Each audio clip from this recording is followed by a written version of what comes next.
परमेश्वर कहता धर्मी लोग खजूर के समान फलेंगे और फूलेंगे। उसने दूसरा पेड़ का नाम क्यों नहीं लिया? अगर परमेश्वर में आपने तौबा कर ली है तो याद रखो उसने खजूर का नाम लिया। या तो आपको बेस्ट होना है या वर्स्ट होना है, या नरक या स्वर्ग, बीच का कोई भी प्लेस क्रिश्चियन लोगों के लिए सके। काश मैं अच्छा खा सकूं, अच्छा पी सकूं, लेकिन जब परमेश्वर का दूत उसके पास आकर कहता है हे शूरवीर सूरमा, यहोवा तेरे संग है, यानी परमेश्वर तुम्हें एक लीडर, एक अगुवा बनाना चाहता है और पूरे इजराइल को फलिश्तियों के हाथ से तेरे द्वारा छुड़ाना चाहता है, तो ये एक बड़ी लाइफ थी जो उसने सोची भी नहीं थी। आज मैं आपको परमेश्वर की आत्मा के द्वारा प्रोफेसी कर सकता हूं, ऐसी जिंदगी जो आपने सोची भी नहीं है, आज आप पाकर जाएंगे अगर आपने इस वचन को सुना, को बोला अब मैं खुदा पे विश्वास करता हूं कि हम और बढ़ेंगे। 2008 में जो चर्च 50 लोगों की थी, 2011 और 12 में वो चर्च पंजाब की सबसे बड़ी चर्च बन चुकी थी। अगले 4 सालों के अंदर अंदर परमेश्वर ने कार्य किया। वो विश्वास के साथ कार्य करता है, विश्वासियों के संग कार्य करता है, वो पक्षपात नहीं करता। जब उसने मेरी जिंदगी में विश्वास को देखा कि ये आदमी वचन पे चल रहा है और वचन को मान रहा है, पहुंचा देंगे जो आपने सोची भी नहीं है। आप वो जिंदगी जिएंगे जो आपने सोची भी नहीं है। आप वो जिंदगी जिएंगे अपने परिवार समेत, मैंने कहा, जो आपने सोची भी नहीं, आप इमेजिन भी नहीं कर सकते।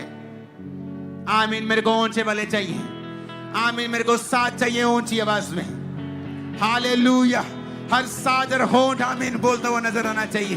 आते हैं, कल आपने तौबा की और कहा प्रभु मैं पापों से मन फिराता हूं, अब मैं रिश्तेदारों की तरह नहीं सोचूंगा, मीडिया की तरह नहीं सोचूंगा, धर्म परिवर्तन के बारे में नहीं सोचूंगा, क्योंकि तू मेरा धर्म नहीं, मेरा जीवन बदलने के लिए आया, मुझे वचन मालूम हो गए हैं। अब आगे क्या? जिस दिन आप प्रभु यीशु मसीह को अपना जीवन देते हैं, उसके बाद हमें अगले स्टेप्स उठाने पड़ते हैं। अब हम पढ़ेंगे भजन संहिता 92 और प्रेरितों के काम 4, इन दोनों वचनों को हम पढ़ेंगे। और पहले हम भजन संहिता 92 उसकी 12 और 13 आयत को पढ़ेंगे।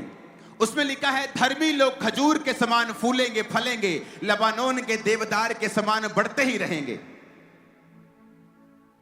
वे यहोवा के भवन में विरोध नहीं किया, सपोर्ट किया। अपने पड़ोसी को बोलो सपोर्ट करना है। आमीन। दूसरा पॉइंट आप लिखेंगे।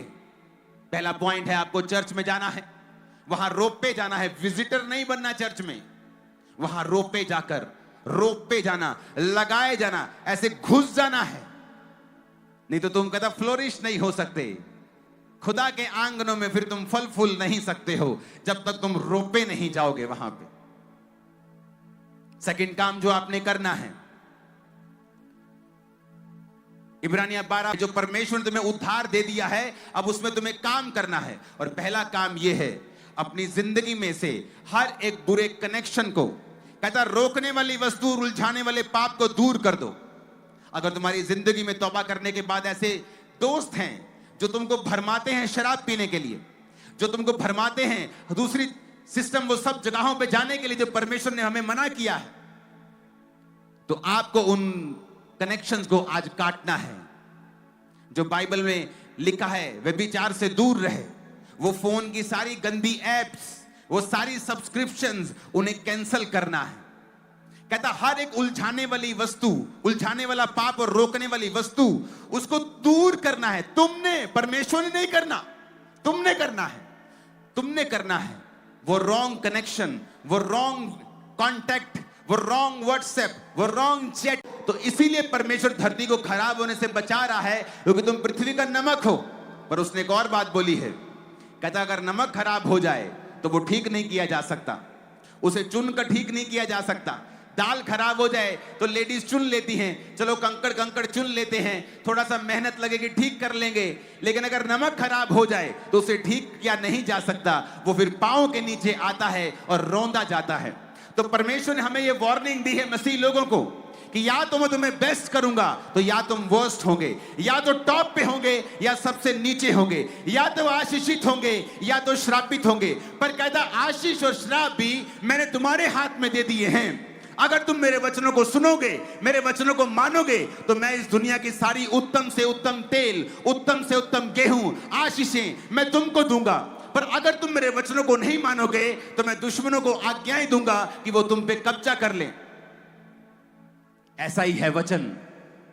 या तो आपको बेस्ट होना है या वर्स्ट होना है, या नरक या स्वर्ग, बीच का कोई भी प्लेस क्रिश्चियन लोगों के लिए नहीं है। अगर परमेश्वर में आपने तौबा कर ली है, बल्कि आपको शेप मिलाने के लिए होती है, आप ताकि जब परमेश्वर आपको लॉन्च करे आप इधर उधर ना हो जाओ, आप हवा से बहक ना जाओ, आप निशाने से चूक ना जाओ।